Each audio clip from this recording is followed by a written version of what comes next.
ನಾನು ಮೊನ್ನೆ ಹಾಸನಾಂಬೆ ದೇವಸ್ಥಾನಕ್ಕೆ ಪೂಜೆ ಮಾಡಿ ಬಂದೆ ಸರ್. ನಮ್ಮ ಸಿನಿಮಾ ಕೆಲಸಗಳು ಎಲ್ಲರಿಗೂ ಒಳ್ಳೇದಾಗ್ಲಿ ಅಂತ ನಾವು ಪೂಜೆ ಮಾಡಿದಾಗ ಯಾರಿಗಾರು ಕೆಟ್ಟದ್ ಬಯಸ್ರೆ, ಇನ್ಫ್ಯಾಕ್ಟ್ ದರ್ಶನ್ ಅವ್ರಿಗೆ ಅಂತ ಅನ್ಕೊಳ್ಳಿ ಸರ್, ನಾವು ಅವ್ರಿಗೂ ಕೆಟ್ಟದ್ ಬಯಸೋರು ದೇವ್ರು ನಮ್ಗೂ ಒಳ್ಳೇದ್ ಮಾಡೋದು.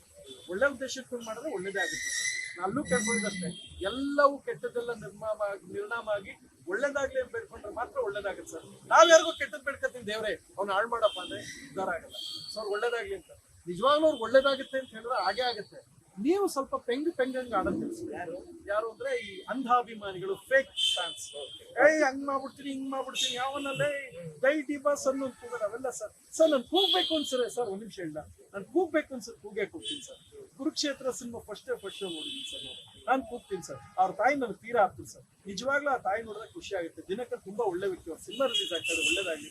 ವಿಜಯಲಕ್ಷ್ಮಿ ಮೇಡಮ್ಗೂ ಒಳ್ಳೇದಾಗ್ಲಿ, ದರ್ಶನ್ ಸರ್ಗೂ ಒಳ್ಳೇದಾಗ್ಲಿ. ಅವ್ರ ಮೇಲೂ ನನ್ ಪ್ರೀತಿ ಇದೆ. ಬಟ್ ಫೇಕ್ ಮುಂಡೆವು, ಪೆಂಗ್ ಮುಂಡೆವು ಸೈಲೆಂಟ್ ಆಗಿರ್ಬೇಕು. ನೀವು ಆಡ್ಕೊಳ್ಳಿ, ನಿಮಗೂ ಪಾಪ ತಡ್ಕೊಳಕ್ಕಾಗಲ್ಲ. ಒಂದ್ 2,000 ಗ್ರೂಪ್ ಮಾಡ್ಕೊಂಡಿರ್ತೀರ ಆಡಬೇಕು. ಬೇರೆ ಅವ್ರನ್ನ ಹುಡುಕ್ಕೊಳ್ಳಿ, ಪ್ರಥಮ ಹತ್ರ ಬೇಡ. ಅಂಡ್ ಇದು ಮಾಡಿದ್ರೆ ಕೈ ಎತ್ತರ ಗೊತ್ತಾ, ಸುಮ್ಮನೆ ಕೂತ್ಕೊಳ್ಳೋ ವ್ಯಕ್ತಿ ಅಲ್ಲ. ನೀವು ಅನ್ಕೋಬಹುದು ಆಮೇಲೆ ಎಷ್ಟೋ ಜನ ಅಂತಾರೆ 2 ತರ. ನೆನ್ಪಿಟ್ಕೊಳ್ಳಿ, ನಾನು ಸ್ಟೇಜ್ ಮೇಲೆ ಆಡ್ತಿಲ್ಲ ಮಂಗ ಆಟ, ನನಗೆ ಗೊತ್ತಿದ್ದು ಆಡ್ತೀನಿ. ಆ ಮಂಗ ಆಟ ಆಡೋದಕ್ಕೆ ದುಡ್ಡು ಕೊಡ್ತಾರೆ. ಆ ದುಡ್ಡು ಇಸ್ಕೊಂಡು ಜನನ ಎಂಟರ್ಟೈನ್ ಮಾಡಕ್ ಮಾಡ್ತೀವಿ. ಆ ಸ್ಟೇಜಿಂದ ಇಳಿತೀನಿ ಗೊತ್ತಾ. ಇದು ಶಿವಣ್ಣ ಹೇಳಿದ ಮಾತು, ಎಲ್ಲೂ ಕೆಲವೊಂದು ಹೇಳಂಗಿಲ್ಲ ನಾನು.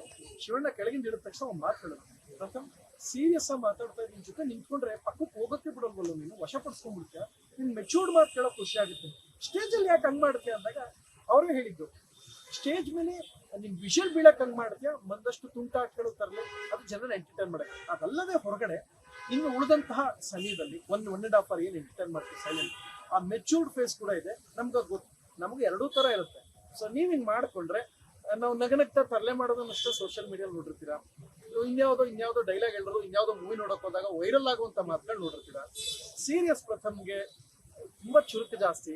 ನೀವು ತೊಂದರೆ ಮಾಡಬೇಕು ಅಂತ ಮಾಡೋದಲ್ಲ, ಮಾಡ್ಬೇಕು ಅಂತ ಯೋಚನೆ ಮಾಡೋದು ಕೂಡ ತಪ್ಪಾಗುತ್ತೆ. ಯಾಕಂದ್ರೆ ಈಗಿನ ಕಾಲದಲ್ಲಿ ಹೇಗಿದೆ ಗೊತ್ತಾ, ಹಿಂಗ್ ತಳ್ಬಿಟ್ಟು ಕೂಡ ದಾರಿ ಹೋಗೋ ಕಾಲ. ನೀವು ಇಲ್ಲಿಂದ ಅಟ್ಲೀಸ್ಟ್ 100 ಮೀಟರ್ ಹೋದ್ರೆ ಅಲ್ಲಿ ಸಿಗಾಕೊಂಡಿರ್ತೀರಾ, ಒಂದು ಒಡಿಕ್ ಹಾಕ್ಬಿಡ್ತಾರೆ.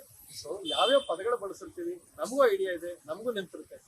ನೀವು ಅನ್ಯಾಯವಾಗಿ ಆಮೇಲೆ ಕಲಾವಿದನ್ನ ನಂಬ್ಕೊಂಡು ಲೈಫ್ ಹಾಳು ಮಾಡ್ಕೊಂಡ್ರು ಯಾರು ಒಂದೊತ್ತು ಊಟನೂ ಕೊಡಲ್ರಯ್ಯ. ಇದನ್ನ ಅರ್ಥ ಮಾಡ್ಕೊಳ್ಳಿ ದಯವಿಟ್ಟು. ಆಮೇಲೆ ನೀವ್ ಯಾರನ್ನ ಇಷ್ಟಪಡ್ತೀರಾ, ನೀವು ನನ್ನ ಇಷ್ಟಪಟ್ಟರು ಅಷ್ಟೇ. ಒಂದೇ ಹೇಳ್ತೀನಿ, ನಾನು ಅನುಸರಿಸಲ್ತ ಕಲಾವಿದರನ್ನ ದೂರದಲ್ಲಿ ನೋಡಿ ಇಷ್ಟಪಡಿ. ಹಾಯ್ ಪ್ರಥಮ್ ಚೆನ್ನಾಗಿದ್ಯಾ, ನಿನ್ ಸಿನಿಮಾ ನೋಡಿದೆ, ಹಾಯ್ ಗುರುವೆ ನಿನ್ ಸಿನಿಮಾ ನೋಡಿದೆ, ಅಷ್ಟಕ್ಕೆ ಇಟ್ಕೊಳ್ಳಿ. 2 ದಿನ ಆ ನಟ ಅಥವಾ ನಟಿ ಜೊತೆ 48 ಗಂಟೆ ನೀವು ಇದ್ದುಬಿಟ್ರೆ ಜೀವನದ ಬಗ್ಗೆ ಜಿಗುಪ್ಸೆ ಬಂದು ನೀವೇ ಸೂಸೈಡ್ ಮಾಡ್ಕೊಂಡು ಸತ್ತೋಗ್ಬಿಡ್ತೀರಾ. ಯಾಕೆಂದ್ರೆ ಅಂತಂಥ ಮನೆಹಾಳ ಕೆಲಸಗಳು, ಐಡಿಯಾಗಳು, 3rd ಕ್ಲಾಸ್ ಕೆಲಸ ಯೋಚನೆಗಳೆಲ್ಲ ಇನ್ಕ್ಲೂಡಿಂಗ್ ಮೀ ಕಲಾವಿದ್ರು ಮಾಡ್ತೀವಿ. ನಾವೆಲ್ಲ ಹುಟ್ಟು ಕಳ್ಳನ್ ಮಕ್ಕಳು. ನೋಡಿ ದೂರದಲ್ಲಿ ಖುಷಿ ಪಡಿ ಆಯ್ತಾ. ನೀವು ಅವ್ರನ್ನ ತಲೆ ತುಂಬಿಕೊಡೋದು, ಅವರಿಂದ ಲೈಫ್ ಹಾಳು ಮಾಡ್ಕೋಬೇಡಿ. We are nothing.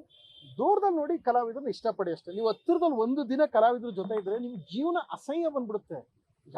ಎಲ್ಲ ಒಂದು ಅದೇ ಕತೆ, ಎಲ್ಲ ಒಂದು ಅಂದ್ರೆ ಎಲ್ಲ ಒಂದುವೆ ನಾನು ಸೇರಿಸಿ ಹೇಳ್ತಾರೆ. ಕನ್ನಡ, ತೆಲುಗು, ತಮಿಳು ಎಲ್ಲವನ್ನೂ ಹೇಳ್ತಾರೆ. ಕಲಾವಿದರನ್ನ ದಯವಿಟ್ಟು ತಲೆ ತುಂಬಿಸ್ಕೊಬಿಡಿ. ಅವರಲ್ಲಿ ಎಂತೆಂತಹ ಡೌಗಳು, ಸ್ಟ್ರಾಟಜೀಸು, ಮಂಗಾಟ್ಗಳು, ಕ್ರೈಮನ್ನು ಮೀರುವಂತಹ ದುರಾಲೋಚನೆಗಳು, ಅವನು ನನ್ನ ಮಗ ಸಿನಿಮಾ ಮಾಡ್ತಾನಲ್ಲ ಅವ್ನು ಹಾಳಾಗ್ಬೇಕಲ್ಲ, ಇಂಥ ಎಲ್ಲಾ ಯೋಚನೆಗಳು ಕಲಾವಿದ್ರಲ್ಲಿ ಇರುತ್ತೆ. ಸೊ ಇಂತಹ ಮೋಸಗಳಿರೋದ್ನ ದೂರದಲ್ಲಿ ನೋಡ್ಕೊಂಡು ಖುಷಿ ಪಡಿ. ನೀವು ಅವ್ರಿಗೋಸ್ಕರ ಜೀವನ ಹಾಳು ಮಾಡ್ಕೊಂಡ್ರೆ ಪೆಂಗ್ ಮುಂಡೆ ತರ ಜೈಲಲ್ಲಿ ಇರ್ತೀರಾ. ಈಗ ಆಲ್ರೆಡಿ ಸುಮಾರು ಜನ ಹೋಗೋರೆ ಗೊತ್ತಾಯ್ತಲ್ಲ. ಆ ಜಾಗಕ್ಕೆ ನೀವು ಹೋಗ್ಬೇಡಿ. ಚೆನ್ನಾಗಿರಿ, ಚೆನ್ನಾಗಿ ಬದುಕಿ. ಒಂದ್ಸಲ ಶಿವ ಅಂತ ಹೊಂಟೋಗ್ಬಿಡಿ. ಅದು ಬಿಟ್ಟು 3 ತಿಂಗಳಿಗೊಂದ್ಸಲ ಜೈಲಿಗೆ ಹೋಗಿ ಹೊಂಟೋಗ್ಬೇಡಿ. ಒಳ್ಳೇದಾಗ್ಲಿ. Thank you.